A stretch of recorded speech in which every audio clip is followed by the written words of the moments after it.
أعوذ بالله من الشيطان الرجيم. بسم الله الرحمن الرحيم. لم يكن الذين كفروا من أهل الكتاب والمشركين منفكين حتى تأتيهم البينة. رسول من الله يتلو صحفا مطهرة فيها كتب قيمة وما تفرق الذين أوتوا الكتاب إلا من بعد ما جاءتهم البينة وما أمروا إلا ليعبدوا الله مخلصين له الدين حنفاء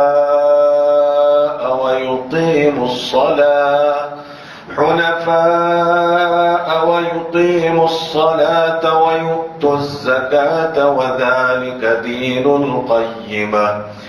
إن الذين كفروا من أهل الكتاب والمشركين في نار جهنم خالدين فيها أولئك هم شر البرية. إن الذين آمنوا وعملوا الصالحات أولئك هم خير البرية جزاؤهم عند ربهم جنات عدن تجري من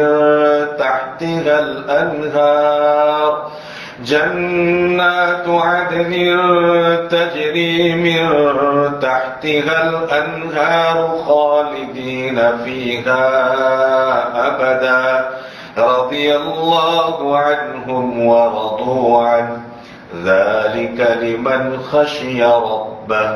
صدق الله العظيم.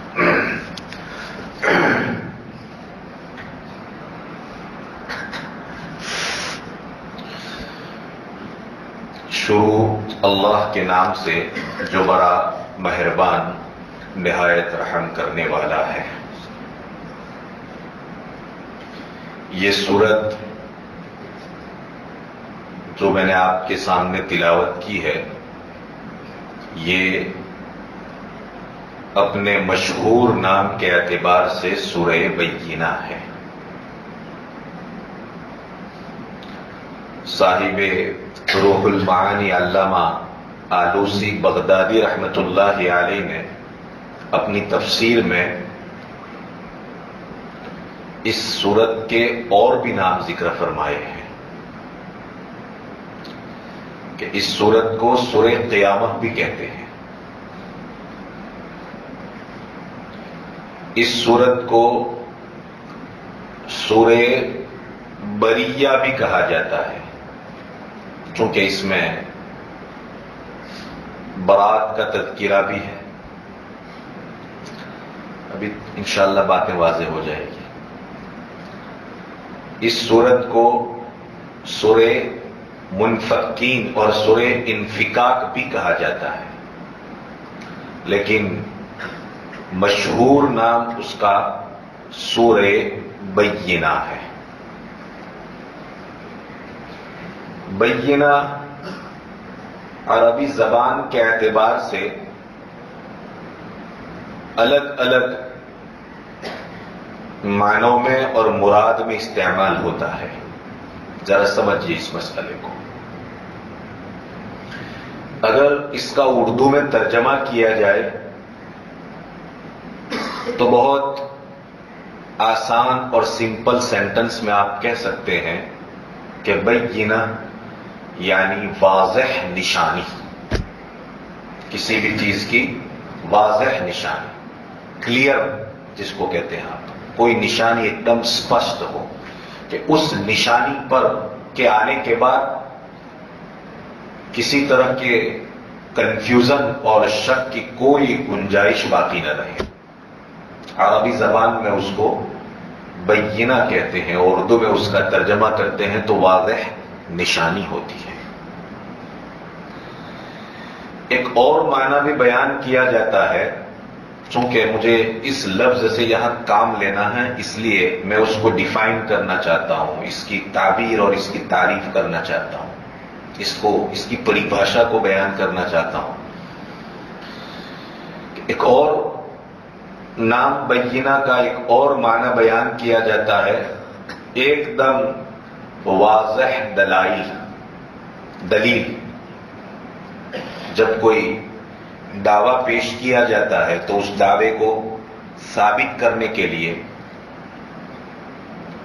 دلیل پیش کی جاتی ہے۔ خاص طور پر عدالتوں میں یہ بات آپ نے سنی ہوگی کہ حکومت کسی کو مجرم ٹھہراتی ہے اور اس کو کرمنل ایکٹ کے ماتحت عدالت کے سامنے پیش کرتی ہے، تو پروسیکیوٹر کی طرف سے، سرکاری وکیل کی طرف سے اس کے مجرم ہونے کے اوپر دلائل پیش کیے جاتے ہیں، واضح دلائل ہوتے ہیں۔ اس کو بھی عربی زبان میں کیا کہتے ہیں؟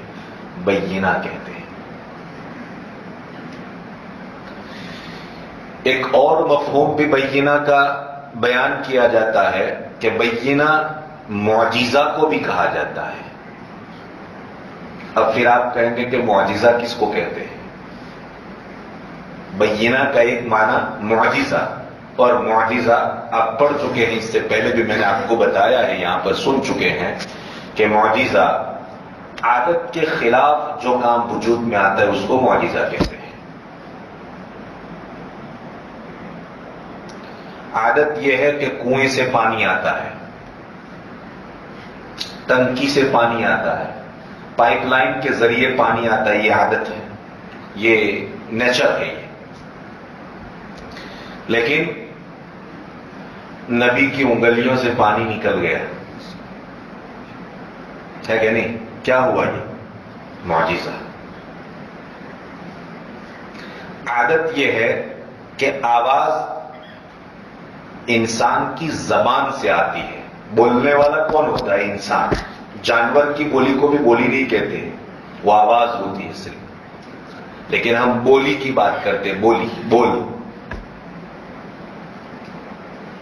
کیا کر رہا ہے کہ بول رہا ہے؟ بھائی بولتا کون ہے؟ گھوڑا نہیں بولتا ہے، گدھا نہیں بولتا ہے۔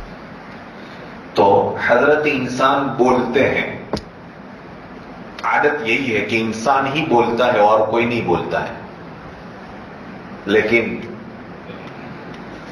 رسول اللہ کے ہاتھوں میں کنکریاں تھیں، انہوں نے پڑھا لا الہ الا اللہ، اشہد ان لا الہ الا اللہ۔ کیا ہے یہ؟ معجزہ۔ بس یہ دو مثالیں اس سلسلے میں کافی ہے تاکہ ہم بات کو آگے بڑھائیں۔ تو بینہ کا ایک معنی آتے ہیں معجزہ۔ جیسے حضرت عیسیٰ علیہ الصلوۃ والتسلیم اس دنیا میں پیغمبر بن کر کے آئے تو انہوں نے اپنی قوم سے یہ بات کہی تھی کہ قد جاءتکم بینۃ من ربکم، کہ تمہارے پاس تمہارے پروردگار کی طرف سے یہ بینہ یعنی یہ معجزہ ہے۔ حضرت صالح علیہ الصلوۃ والتسلیم نے بھی اپنی قوم سے یہ بات کہی تھی کہ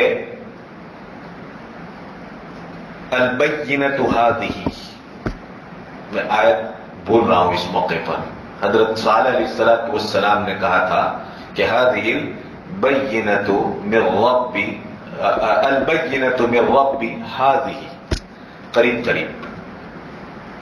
کہ یہ میرے پروردگار کی طرف سے، کیا؟ وہ اونٹنی جو کہاں سے نکلتی؟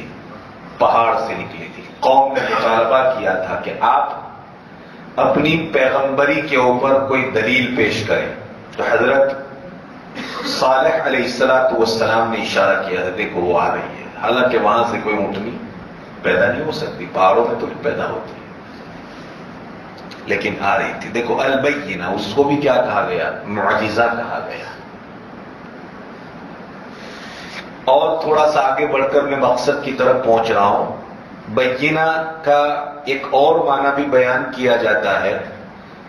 بینہ یعنی کہ اللہ کے دیے ہوئے احکام، اللہ کے دیے ہوئے احکام کو بھی قرآن نے بینہ سے تعبیر کیا ہے. احکام، حکم، جو نماز پڑھنے کا، زکوٰۃ دینے کا، حج کرنے کا، حلال کھانے کا، حرام سے بچنے کا، یہ سب کیا ہے؟ احکام ہے. اس کو بھی قرآن کی زبان میں کیا کہا جاتا ہے؟ بینہ کہا جاتا ہے. لیکن اس مقام پر بینہ سے کون مراد ہے؟ جس سے یہ آیت، جس سے اس سورت کا نام پڑا ہے. اس سورت میں 2 جگہ کے اوپر بینہ کا لفظ وارد ہوا، اور یاد رہے دونوں جگہ کے اوپر بینہ سے مراد اللہ تبارک و تعالیٰ نے میرے اور آپ کے آقا جناب محمد رسول اللہ صلی اللہ علیہ وسلم کی ذات بابرکت کو مراد لیا ہے دونوں جگہ کے اوپر. یہ تو ہو گئی لفظ بینہ کی بات. اب اس بات کو آپ اپنے ذہن پہ رکھیں گے انشاءاللہ، اس لیے کہ اس سے آگے کام لینا ہے ہمیں. آج ہمارے احباب بھی کم ہے اتوار کی وجہ سے، ورنہ یہ بڑی دلچسپ سورت تھی. سورہ بینہ یہ قرآن مقدس کی بہت ہی جامع اور مانع، یعنی ہر چیز کو گویا کہ اس نے سمیٹ لیا ہے. کہا جائے تو اسلامی تعلیمات کا خلاصہ ہے اس سورت کے اندر. میں نے بتایا تھا کہ 3 سے لے کر کے اخیر تک جتنی سورتیں آ رہی ہیں، ان تمام صورتوں میں قرآن مقدس میں جو سبجیکٹ بیان ہوئے ہیں، ان سبجیکٹ کا الگ طور پر کیا بیان کیا گیا ہے؟ خلاصہ بیان کیا گیا ہے. نچوڑ جس کو کہتے ہیں، خلاصہ، نچوڑ. Short to long story. کوئی طویل گفتگو ہوتی ہے، اس کو مختصر طور پر بیان کیا جائے.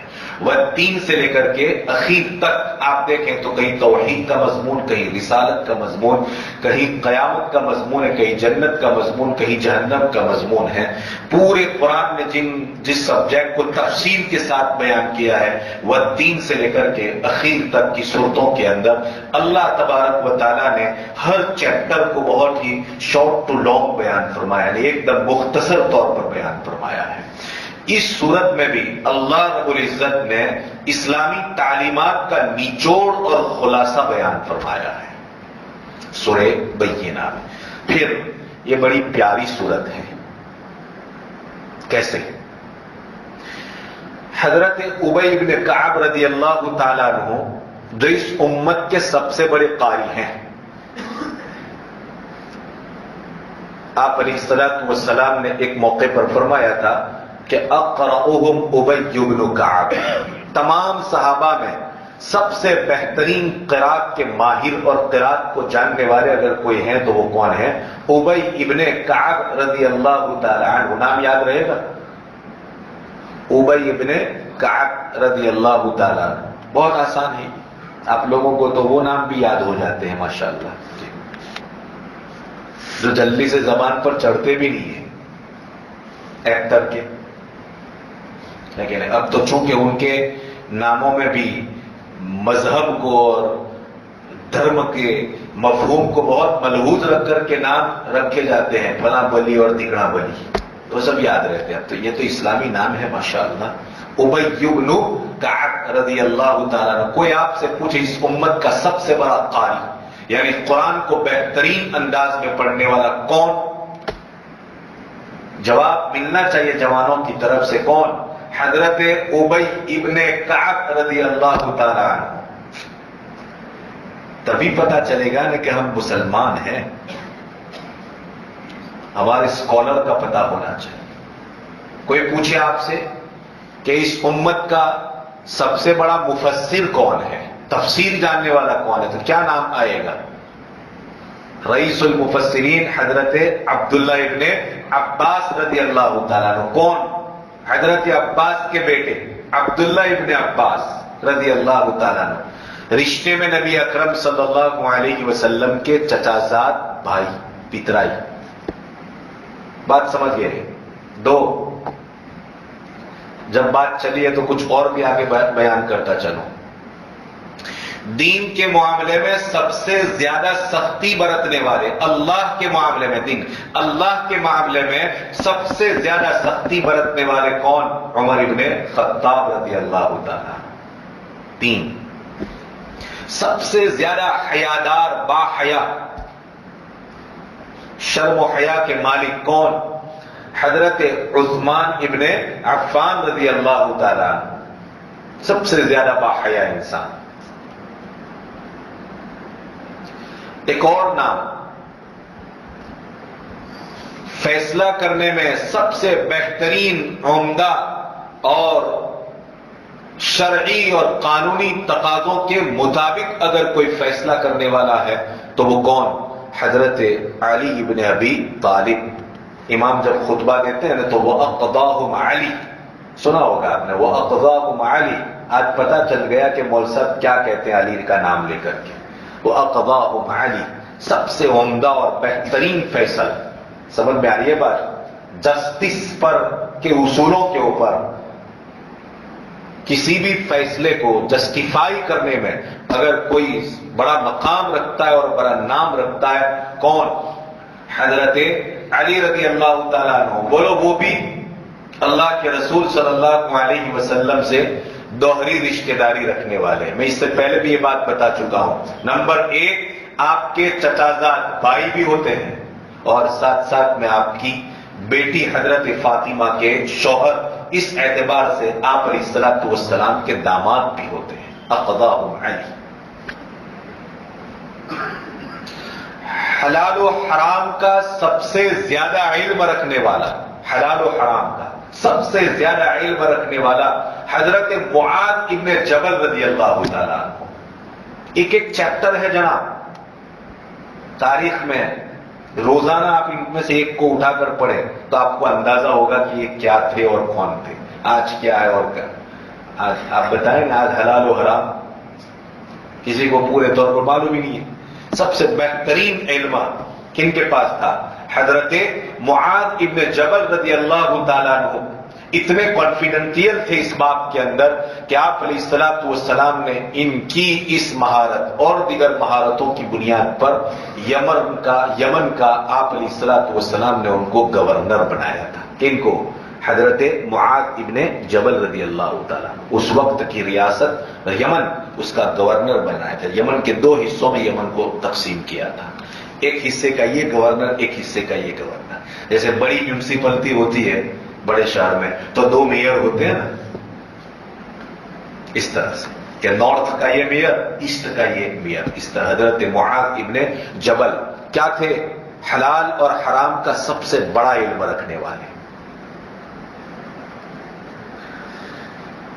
ایک اور نام ذہن میں آ رہا ہے، بتاتا ہی چلوں۔ فرائض یعنی وراثت کے مسائل کو سب سے زیادہ جاننے والے، میں نہیں کہتا ہوں ان سب کا نام دیا ہے، لوگوں میں مشہور تھے یہ، سب سے زیادہ علم الفرائض یعنی وراثت کا علم رکھنے والے بہترین عالم حضرت زید بن حارثہ رضی اللہ تعالیٰ عنہ، جن کو اللہ کے رسول صلی اللہ علیہ وسلم نے اپنا لے پالک بیٹا بنایا تھا، معلوم ہے نا، متبنہ بنایا تھا، دتک جس کو ہم لوگ کہتے ہیں، اڈاپٹ کرنا جس کو کہتے ہیں، آپ علیہ الصلوۃ والسلام نے ان کو بنایا تھا۔ ایک بڑا مشہور نام اس سلسلے میں یہ بھی پڑھنے کو ملتا ہے کہ امین هذه الامہ، اس امت کے سب سے بڑے امانت دار اور سب سے بہترین امانت کو جاننے والے اور چیزوں کو امانت رکھنے والے کون تھے؟ ابو عبیدہ ابن جراح رضی اللہ تعالی، امین هذه الامہ۔ ایک اور نام، اللہ کے رسول صلی اللہ علیہ وسلم کے سب سے زیادہ رازدار سیکریٹری جس کو کہتے ہیں آپ، تو سیکریٹری دے بول لیتے آپ نے، کیا مطلب ہے اس کا؟ وہ کسی بھی جگہ کا سیکریٹری ہے تو وہ اس جگہ کی چیزوں کو مینیج بھی کرتا ہے، ساتھ ساتھ میں سیکریٹ میٹر پر اس کو رکھتا ہے، اس لیے اس کو کہتے ہیں۔ آپ علیہ الصلوۃ والسلام کے سب سے بڑے رازدار کون؟ حضرت حذیفہ ابن یمان رضی اللہ تعالیٰ۔ میں آپ کو ایک لمبی فہرست اس وقت ذہن میں گردش کر رہی ہے، بہرحال بس اتنے پر بس کر لیتے ہیں۔ حضرت ابو بکر صدیق رضی اللہ تعالیٰ عنہ اس امت کے سب سے زیادہ سچے اور سب سے پہلے اور سب سے بڑی تصدیق کرنے والے، آپ علیہ الصلوۃ والسلام کی پیغمبری کی بھی، آپ کی نبوت کی بھی، اور آپ کے واقعہ معراج کی بھی۔ یہ اسپیشلٹی ہے ان سب حضرات کی۔ ہمیں بھی چاہیے کہ ہم بھی کوئی ان میں سے کسی چیز میں اسپیشل بنے، ہے نا؟ بن سکتے ہیں۔ میں نے کہا تھا نا اس دن، خدا نہیں بن سکتے، نبی نہیں بن سکتے، اس کے علاوہ سب کچھ بن سکتے ہیں۔ دو چیزیں نہیں بن سکتے ہم، نمبر 1 خدا اور نمبر 2 نبی۔ اس کے بعد صدیق بھی بن سکتے ہیں، شہید بھی بن سکتے ہیں، صالح بھی بن سکتے ہیں، رفیق بھی بن سکتے ہیں، سب کچھ بن سکتے ہیں۔ تو ایسے ہی لوگوں میں سے ایک کون تھے؟ حضرت ابی ابن کعب رضی اللہ تعالیٰ عنہ، جو اس امت کے سب سے بڑے قاری ہیں۔ ایک مرتبہ ابی ابن کعب رضی اللہ تعالیٰ عنہ کو نبی اکرم صلی اللہ علیہ وسلم نے یاد کیا، اور یاد کر کے ابی سے کہا، ان ربی عز وجل امرنی، میرے پروردگار نے مجھے حکم دیا ہے کہ ان اقرئک هذه السورة ای لم یکن الذین کفروا من اہل الکتاب والمشرکین۔ اے ابی، میرے پروردگار نے مجھے حکم دیا ہے، رسول اللہ فرماتے ہیں صلی اللہ علیہ وسلم، میرے پروردگار نے مجھے حکم دیا ہے کہ میں تم کو یہ سورت پڑھا دوں۔ کون سی سورت؟ لم یکن الذین کفروا، جس کو ہم کہتے ہیں سورہ بینہ۔ اتنا تو آپ کو یاد رکھنا پڑے گا بھائی جی، آئندہ سال یہ سب باتیں ہم دوڑائیں گے جی، انشاءاللہ پوچھیں گے آپ سے تو ہم کو پتہ بھی چلے جی کہ بھائی کتنا یاد رکھا، کتنا یاد رکھتے ہیں، ہے نا؟ یہ تو یاد رکھنے کے لیے، یہ صرف وقت گزاری کے لیے نہیں ہے۔ تو ابی بن کعب رضی اللہ تعالیٰ عنہ سے کون فرما رہے ہیں؟ اللہ کے رسول صلی اللہ علیہ وسلم، اور کیا کہہ رہے ہیں؟ میرے رب کا حکم ہے، یہ حکم ہے۔ کیا حکم ہے؟ کہ میں تمہارے سامنے، میں تم کو یہ سورت پڑھا دوں، ان اقرئک، میں تم کو پڑھاؤں۔ کون سی سورت؟ یہ سورہ بینہ، لم یکن الذین کفروا من اہل الکتاب والمشرکین منفکین حتی تأتیہم البینہ۔ ابی بن کعب نے تو جیسے رسول اللہ سے یہ بات سنی، آب دیدہ ہو گئے، آنکھوں سے آنسو نکل گئے، رونے لگے، یا رسول اللہ کیا اللہ نے ایسا ہی فرمایا ہے؟ ہوتا ہے کیا مار پاڑ میں آؤ کی دوج، ابھی کلیکٹر صاحب آپ کو بلاوے اور کہے کہ ایک دن کے لیے آپ کو کلیکٹر بننا ہے، لو اللہ بھائی جو جگہ بھول تو نہیں تھا، نہیں تاریخ کہ میرا نام لے کر کہا ہے، سمجھ رہے ہیں؟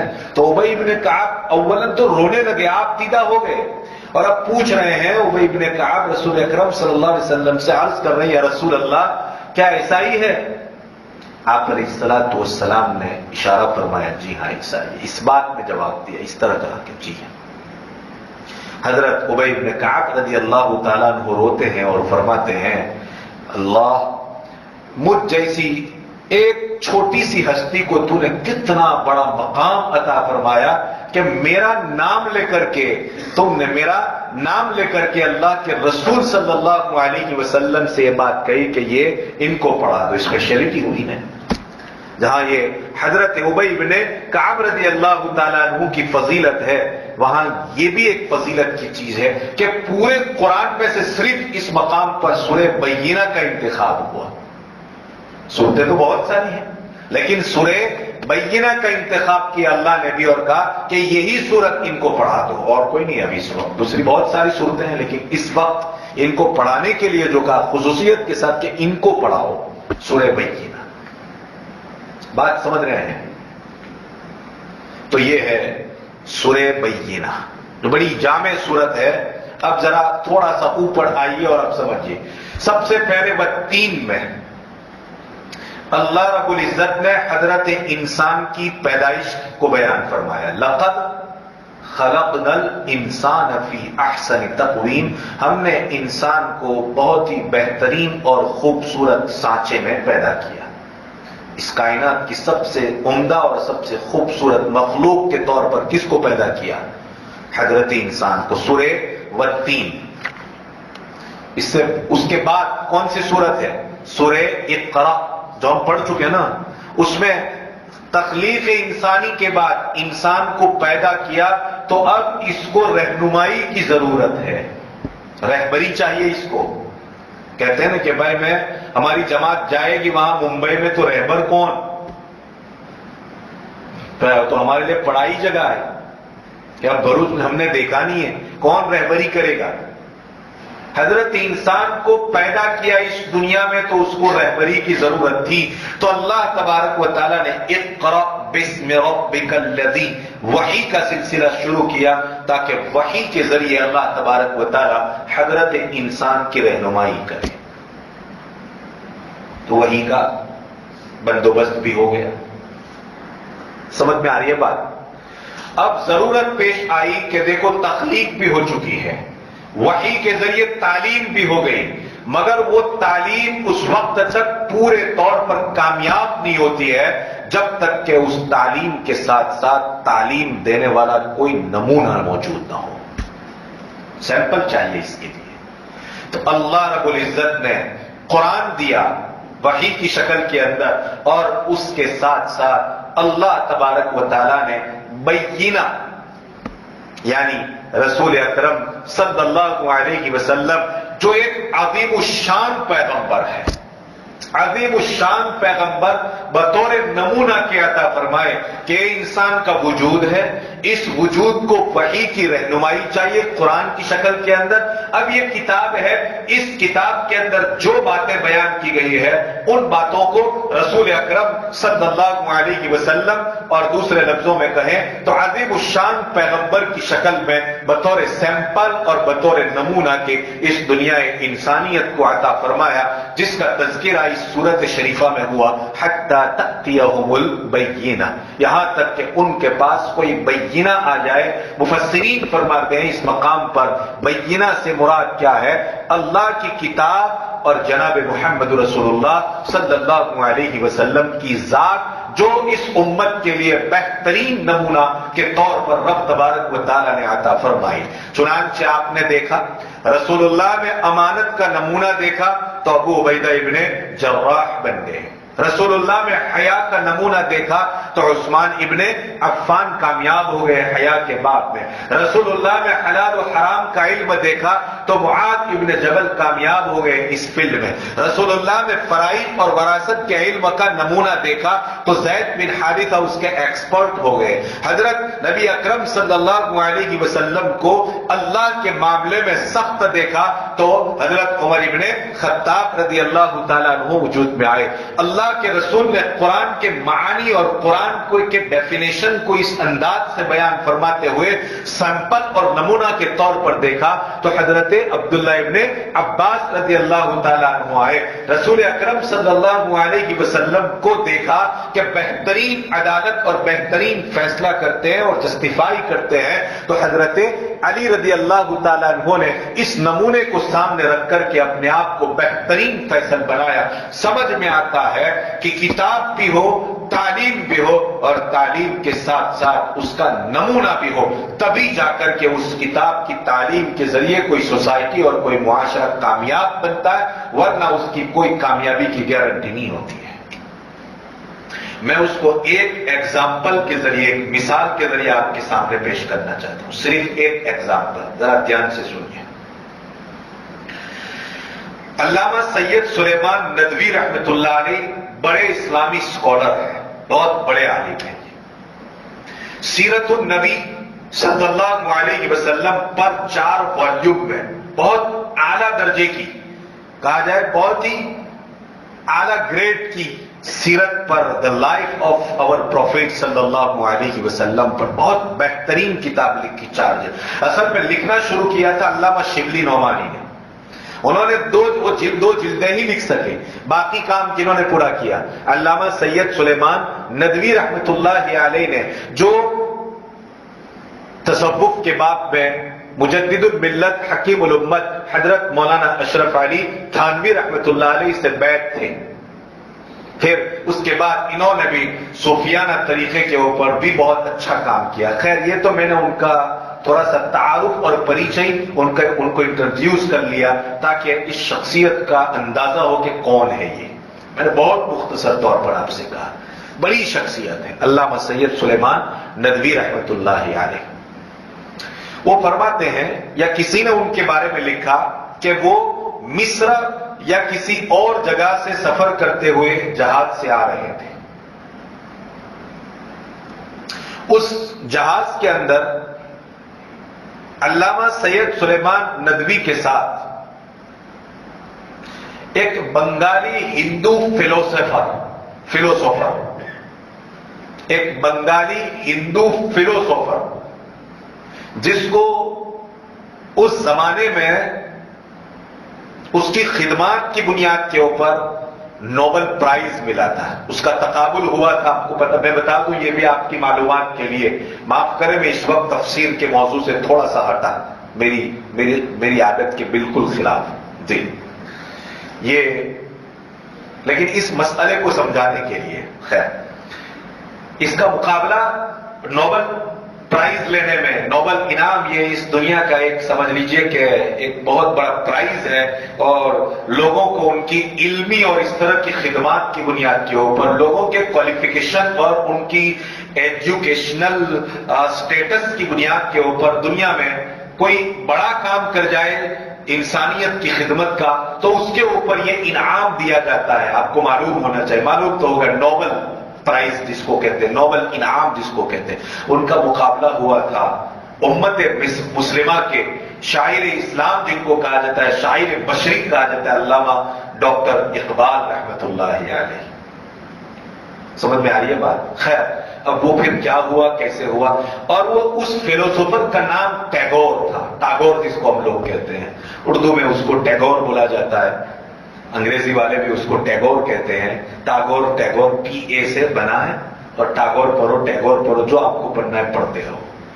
فرماتے ہیں کہ اس جہاز میں علامہ سید سلیمان ندوی کے ساتھ وہ بھی تھے. ان کے درمیان میں کچھ بات چیت ہوئی. دو بڑی شخصیتیں تھیں, ہر ایک کو پہچانتے ہوں گے.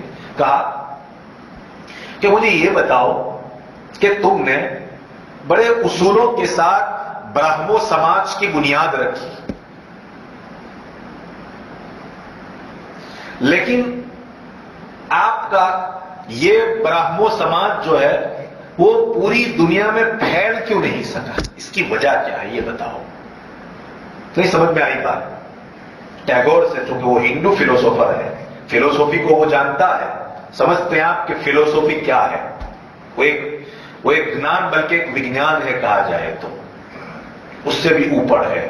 اور ایک فلسفر سے بات کرنا اور پھر وہ جو ایک نتیجہ نکالتا ہے اس کی بہت دور دور تک کی سوچ ہوتی ہے اس کی. بہرحال یہ سوال کیا کہ تم نے اپنے اس برہم سماج کی جو بنیاد ڈالی ہے کیوں اس کو اس ملک سے باہر زیادہ پھیلنے کا موقع نہیں ملا, دوسری جگہوں کے اوپر کیوں یہ نہیں پھیل سکا. میں بہت احتیاط سے بات کر رہا ہوں اس موقع پر. اس نے جواب دیا کہ اصول, ضابطوں اور پرنسپلز کے اعتبار سے. سمجھ میں آئی بات؟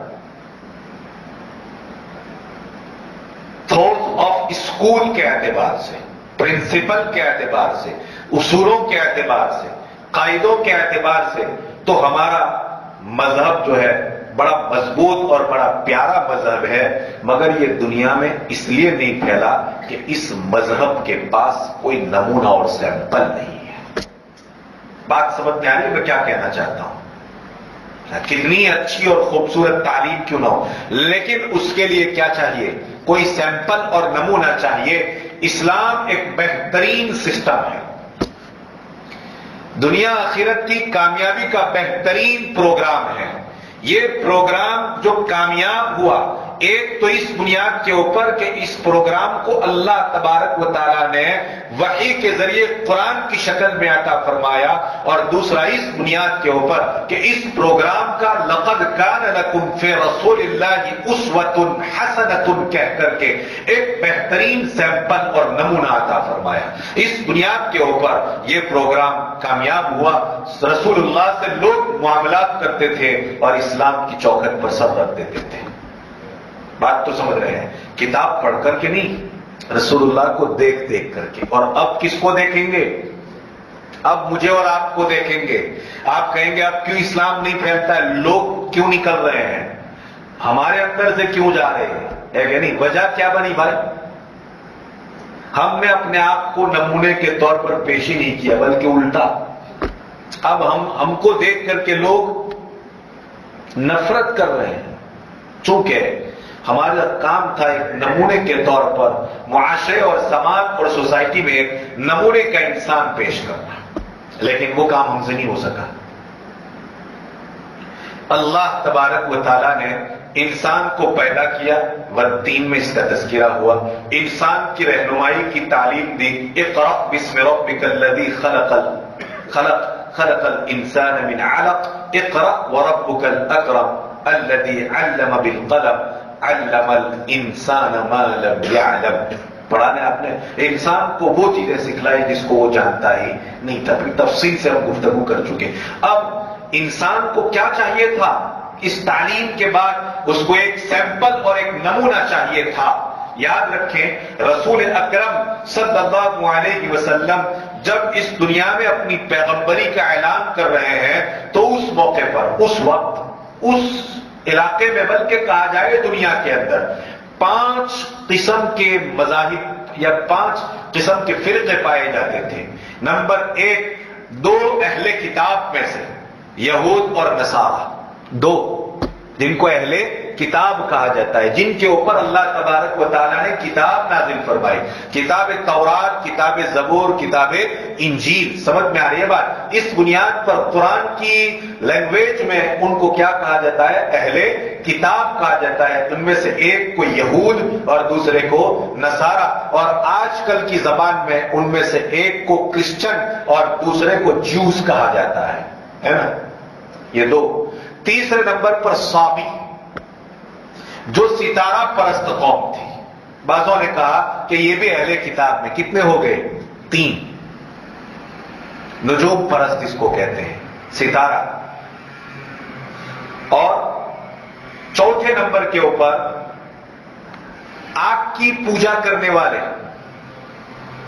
سمجھ رہے ہیں؟ اگنی پوجا کرنے والے، آگ کی پرستش کرنے والے۔ کتنے ہو گئے؟ 4۔ اور 5ویں نمبر پر مشرکین۔ کل ملا کر کتنے تھے؟ 5۔ اب یاد رہے، کرسچینٹی جو تھی ان کے بادشاہوں کو قیصر کہا جاتا تھا، اور مجوسی جو لوگ تھے جو آگ کی پوجا کرنے والے تھے، وہ نجومی، یہ مجوسی جو آگ کی پوجا کرنے والے تھے ان کو مجوسی کہا جاتا ہے، اور ان کا بادشاہ کسرا تھا۔ سمجھے؟ اور اس وقت آپ کو یہ بات معلوم ہونی چاہیے کہ قیصر امپائرزم اور کسرا امپائرزم، قیصر سمراٹ اور کسرا سمراٹ، یہ دو چلتے تھے زیادہ طور پر۔ اس اعتبار سے یہ 5 قسم کے لوگ تھے، اور یہ صحیح راہ سے ہٹ چکے تھے۔ ان میں کا کوئی بھی صحیح راستے کے اوپر نہیں تھا۔ نہ یہود اپنی صحیح مذہب پر تھے، نہ نصارہ اپنے صحیح مذہب کے اوپر تھے، نہیں یہ دوسرے جو 3 میں لے لیے، اور ہر طرح سے ان کے اندر کیا پیدا ہو چکی تھی؟ خرابیاں پیدا ہو چکی تھی۔ قرآن نے اس بات کو بیان فرمایا، لم یکن الذین کفروا من اہل الکتاب، اہل کتاب میں سے وہ لوگ جنہوں نے کفر کیا۔ نمبر 1 یہود، نمبر 2 نصارہ، نمبر 3 صابی جن کو میں نے کہا نجومی، اور مشرکین۔ سمجھ میں آ رہی ہے بات؟ یہ کسرا اور یہ سب اس کے اندر آ گئے، یہ مشرکین، کہ لم یکن الذین کفروا من اہل الکتاب والمشرکین، کہ یہود، نصارہ، صابئی، نجومی، مجوسی، مشرک، ان میں کا کوئی بھی گویا کہ۔ اب میں ترجمہ کرتا ہوں آیت کا، ذرا دھیان سے سنیے، کہ اہل کتاب میں سے جنہوں نے کفر کیا وہ اور مشرکین باز آنے والے نہیں تھے. کس سے؟ اپنے کفر سے، اپنے شرک سے، اپنی غلط کاریوں سے، اپنے غلط مذہبوں سے باز آنے والے نہیں تھے. حتی تأتیہم البینہ، یہاں تک کہ ان کے پاس کوئی واضح نشانی نہ آ جائے. اب ان کی اصلاح کا کام کتاب سے ہونے، یعنی کوئی عام آدمی سے ہونے والا نہیں تھا. اب ان کی اصلاح کا کام کسی بادشاہ سے ہونے والا، ان کی اصلاح کا کام کسی مفکر سے ہونے والا نہیں تھا. ان کی اصلاح کا کام کسی بھی ریفارمر سے ہونے والا نہیں تھا. اللہ تبارک و تعالیٰ بیان فرماتے حتی تأتیہم البینہ، اب ان کی اصلاح اور ان کے سدھار کا کام اسی وقت ہو سکتا تھا جب تک کہ ان کے پاس واضح نشانی نہ آ جائے. اب یاد کرو بالکل بگننگ جو شروعات میں نے کی تھی، واضح نشانی کا آخری مطلب کیا بیان کیا تھا؟ بولو. اللہ کے رسول صلی اللہ علیہ وسلم کی ذات. یہود میں بھی، نصارہ میں بھی، مجوسیوں میں بھی، نجومیوں میں بھی، اور کہا جائے تو مشرکین میں بھی اگر کسی کے ذریعے اصلاح ہو سکتی تھی تو وہ کس سے ہو سکتی تھی؟ بولو. پیغمبر آخر الزمان سے ہو سکتی تھی، آخری پیغمبر سے ہو سکتی تھی. اس آیت کریمہ میں اس مفہوم کو بیان کیا گیا ہے کہ لم یکن الذین کفروا من اہل الکتاب والمشرکین منفکین، کہ اہل کتاب میں سے وہ لوگ جنہوں نے کفر کیا اور مشرکین اپنی غلط روش سے باز آنے والے نہیں تھے. کہنے کہ اگر آپ مونوانا نہ تھے، ہم کو تو ڈنڈا نہیں ضرورت ہے، سمجھے؟ اب یہ ماننے والے نہیں، ان کو اس کی ضرورت ہے. بس یہ کہ اب یہ اپنے کفر کو چھوڑنے والے نہیں ہیں، یہ اپنے شرک کو چھوڑنے والے نہیں ہیں، یہ اپنے ظلم کو چھوڑنے والے نہیں، یہ اپنی زیادتیوں کو چھوڑنے والے نہیں ہیں، یہ اپنی بدماشیوں کو چھوڑنے والے نہیں، یہ اپنی عیاشیوں اور اپنی عیاریوں کو چھوڑنے والے نہیں ہیں، یہ فساد فی الارض، روئے زمین کے اندر بگاڑ کا کام چھوڑنے والے نہیں، یہ خون خرابے کو چھوڑنے والے نہیں، یہ زنا، لوٹ کھسوٹ اور ڈکیتی کو چھوڑنے والے نہیں ہیں. ہاں یہ اسی وقت باز آئیں گے جبکہ تأتیہم البینہ، خدا کے آخری پیغمبر کی شکل میں جب ان کے سامنے کوئی واضح دلیل اور واضح نشانی نہ آ جائے. یہ ہے اس آیت کریمہ کو سمجھنے کے لیے جو میں نے پورا بیک گراؤنڈ آپ کے سامنے بیان کیا ہے. اب تو سمجھ میں آ گیا. اس بنیاد پر اس کو بینہ بھی کہا جاتا ہے کہ اس صورت میں بینہ کا ذکر یعنی واضح نشانی کا ذکر ہے. کون ہے وہ واضح نشانی؟ اب بتاؤ، چلو بولو نا. اللہ کے رسول صلی اللہ علیہ وسلم. آپ ایک دم واضح نشانی کہ میں خدا کا آخری پیغمبر ہوں، میرے اوپر یہ قرآن نازل ہوا ہے.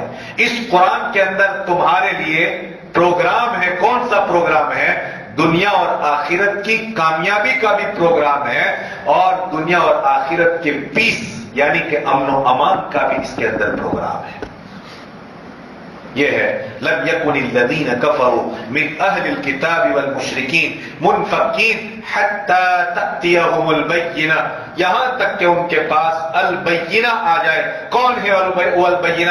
آگے کی روایت میں بیان، آگے کی آیت میں بیان فرمایا رسول من اللہ، وہ اللہ کی طرف سے ایک رسول ہے، وہ اللہ کا عظیم الشان پیغمبر ہے. کیا کرے گا وہ آ کر کے ان کے سامنے؟ یتلو صحفا مطہرہ، یہ آئے گا اور آ کر کے قوم کے سامنے پاکیزہ اوراق پڑھے گا، پاکیزہ صحیفے پڑھے گا، پاکیزہ کتاب پڑھے گا. کیا ہے اس پاکیزہ اوراق کے اندر؟ قرآن کے اندر فیہا کتب قیمہ، اس کے اندر واضح اور اس کے اندر نہایت مضبوط اور مستحکم احکام ہے. کتب قیمہ، مضبوط احکام ہے. آپ دیکھیں مضبوط احکام.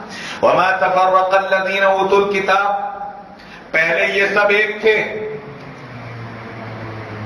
لیکن وما تفرق الذین اوتوا الکتاب، ان لوگوں نے جن کو کتاب دی گئی، بولو اہل کتاب کون؟ پھر پوچھتا ہوں میں آپ سے، یہود اور نصارہ. ان لوگوں نے کبھی پھوٹ نہیں ڈالی، رہتے تھے سب مل جل کر کے، پھوٹ نہیں ڈالی. مگر کب؟ الا ان تأتیہم البینہ، مگر اس وقت جب کہ ان کے پاس بینہ آ گئے. رسول اللہ نے کفر اور شرک کو للکارا اور توحید کو اللہ کے رسول صلی اللہ علیہ وسلم نے مضبوط طریقے سے دنیا کی سوسائٹی کے سامنے پیش کیا. اب تفرقہ ڈالنے لگے، اب پھوٹ ڈالنے لگے. ورنہ اس سے پہلے یہ پھوٹ نہیں ڈالتے تھے. وما تفرق. اس سے سمجھ میں آتا ہے کہ یہ جتنے بھی الگ ہیں اس وقت، ہم جہاں آئیں گے وہاں وہ ایک ہو جائیں گے. سمجھ میں آ رہی ہے بات؟ یہ اس وقت سے یہ کشمکش چلی آ رہی. اس سے ایک بات سمجھ میں آتی ہے کہ اگر وہ اپنے مفاد میں ایک ہو سکتے ہیں تو کیا مسلمان اپنے مفاد اور اپنے مذہب کے باب میں ایک نہیں ہو سکتے؟ سمجھے؟ ہمارے پاس تو ایک پروگرام ہے اور یہ پروگرام ہم لے کر چل رہے ہیں، اور وہاں تو کوئی پروگرام ہی نہیں ہے. وہاں تو ایک پروگرام ہے بس کہ مر جائیں گے، پھر ایک اور جیون، اس طرح کے 7 زندگیاں ملے گی اور پھر کیا ہو گیا، پھر اس کے بعد ختم. لیکن ہمارے پاس ایک پروگرام اور ایک تصور ہے کہ ہماری اس زندگی کے بعد ایک زندگی ہے اور وہ زندگی ہمیشہ ہمیش کی زندگی ہے کہ نہیں؟ پروگرام وہ قوم ہے ہمارے پاس. وما تفرق الذين اوتوا الكتاب الا من بعد ما جاءتهم البينة. اللہ کے رسول آئے ان کے پاس، کیا کہا ان کو اللہ کے رسول نے؟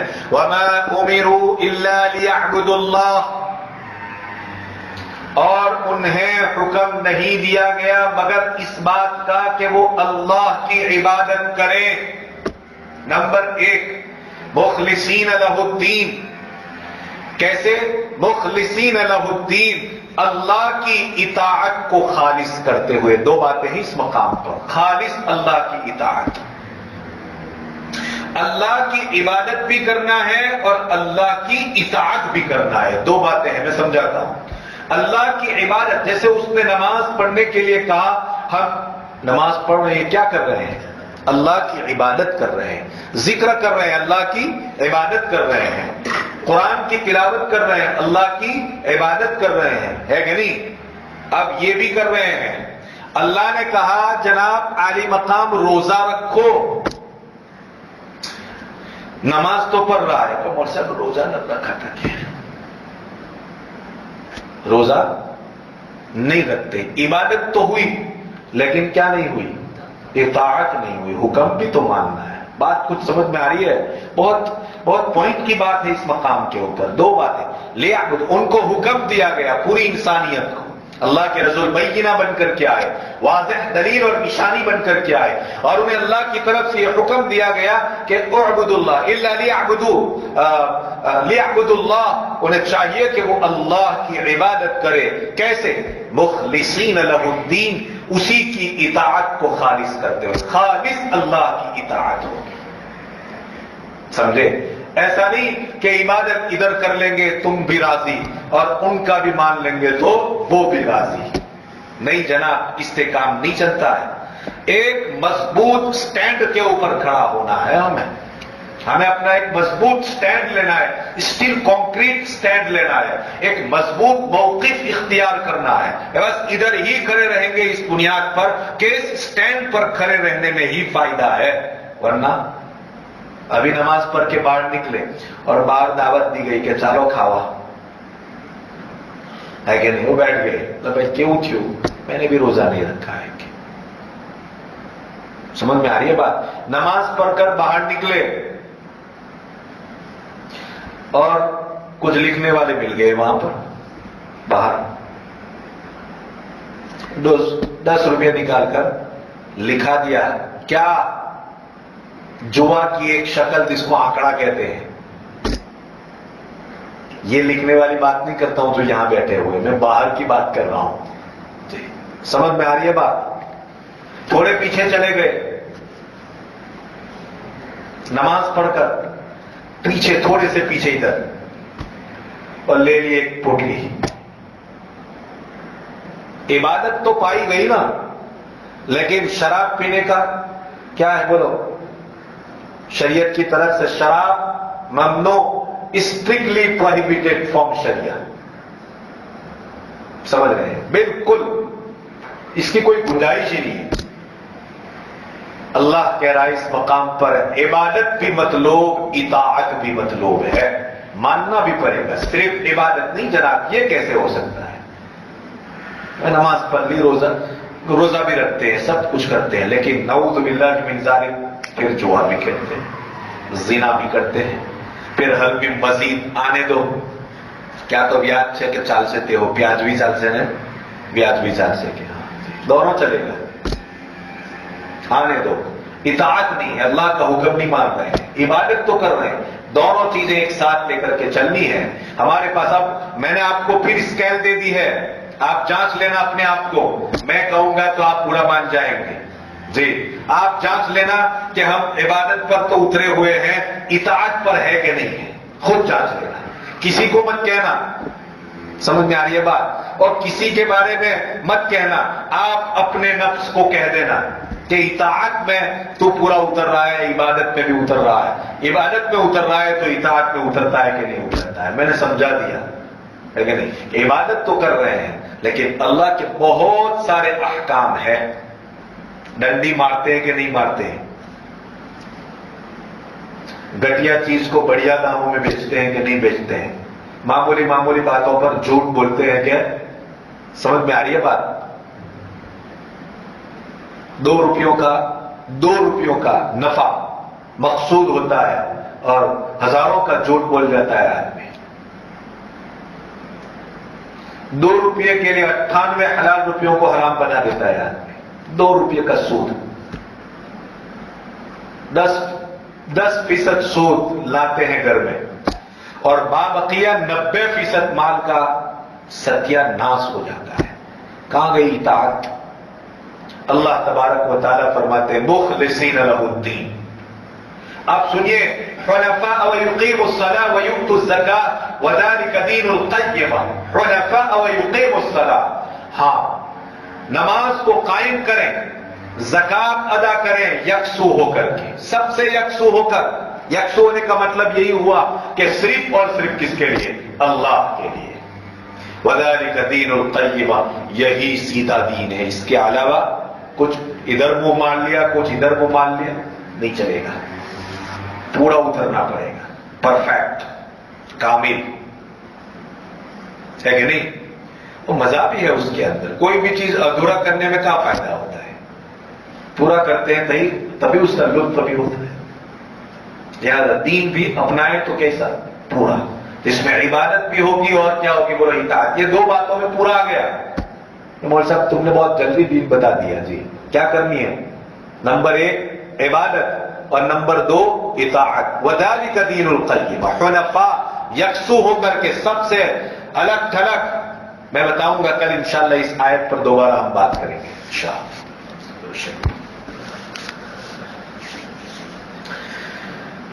الحمد لله رب العالمين. اللهم لك الحمد ولك الشكر وإليك يرجع الأمر كله. اللهم لك الحمد حمدا دائما مع دوامك ولك الحمد حمدا خالدا مع خلودك.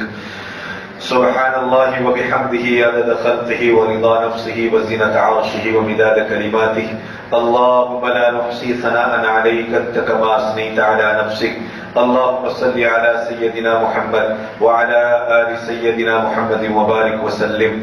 اللهم ربنا ظلمنا أنفسنا وإن لم تغفر لنا وترحمنا لنكونن من الخاسرين. اللهم ربنا آتنا في الدنيا حسنة وفي الآخرة حسنة وقنا عذاب النار وقنا عذاب القبر وقنا عذاب الحشر وقنا عذاب الفقر وقنا عذاب الدين. واحشرنا يوم القيامة مع المتقين مع الإيمان. واحشرنا يوم القيامة مع المتقين مع الأبرار. اللهم حبب إلينا الإيمان وزينه في قلوبنا وكره إلينا الكفر والفسوق والعصيان واجعلنا من الراشدين واجعلنا من المهديين. اللهم اهدنا واهد بنا واهد الناس جميعا واجعلنا سببا لمن اهتدى. اللهم إنا نسألك الهدى والتقى والعفاف والغنى. اللهم ربنا لا تزغ قلوبنا بعد إذ هديتنا وهب لنا من لدنك رحمة إنك أنت الوهاب. يا فارج الهم ويا كاشف الغم يا مجيب دعوة المضطرين رحمن الدنيا والآخرة رحيمهما أنت ترحمني فارحمني برحمة تغنيني بها عن رحمة من سواك. اللهم استر عوراتنا وآمن روعاتنا. ربنا آتنا أفضل ما تؤتي عبادك الصالحين من فضلك. اللهم انصرنا ولا تنصر علينا. اللهم زدنا ولا تنقصنا. اللهم أكرمنا ولا تهنا. اللهم أكرمنا ولا تهنا، وأعطنا ولا تحرمنا، وآثرنا ولا تؤثر علينا، وأرضنا وارض عنا. اللهم وفقنا لما تحب وترضى. اللهم وفقنا لما تحب وترضى، واجعل آخرتنا خيرا من الأولى. اللهم آت نفوسنا تقواها وزكها وأنت خير من زكاها. اللهم آت نفوسنا تقواها وزكها وأنت خير من زكاها. اللهم آت نفوسنا تقواها وزكها وأنت خير من زكاها. اللهم أجرنا من النار. اللهم إنا نعوذ بك من النار. اللهم إنا نسألك الجنة. اللهم إنا نسألك رضاك والجنة، ونعوذ بك من سخطك وغضبك والنار. اللهم إنا نعوذ بك من جهد البلاء ودرك الشقاء وسوء القضاء وشماتة الأعداء. اللهم لا تشمت بنا الأعداء، لا تشمت بنا الأعداء، لا تشمت بنا الأعداء. اللهم اشفنا واشف مرضانا، واغفر لنا وارحم موتانا. اللهم بارك لنا في الموت وفيما بعد الموت. اللهم إنا نسألك من فجاءة الخير ونعوذ بك من فجاءة الشر. اللهم إنا نسألك الخير كله عاجله وآجله، ونعوذ بك من الشر كله عاجله وآجله. اللهم إنا نسألك من خير ما سألك به نبيك وحبيبك محمد صلى الله عليه وسلم، ونعوذ بك من شر ما استعاذك منه نبيك وحبيبك محمد صلى الله عليه وسلم. وأنت المستعان وعليك البلاغ، ولا حول ولا قوة إلا بالله العلي العظيم. سبحان ربك رب العزة عما يصفون، سلام على المرسلين، والحمد لله رب العالمين، برحمتك يا أرحم الراحمين. السلام عليكم ورحمة الله.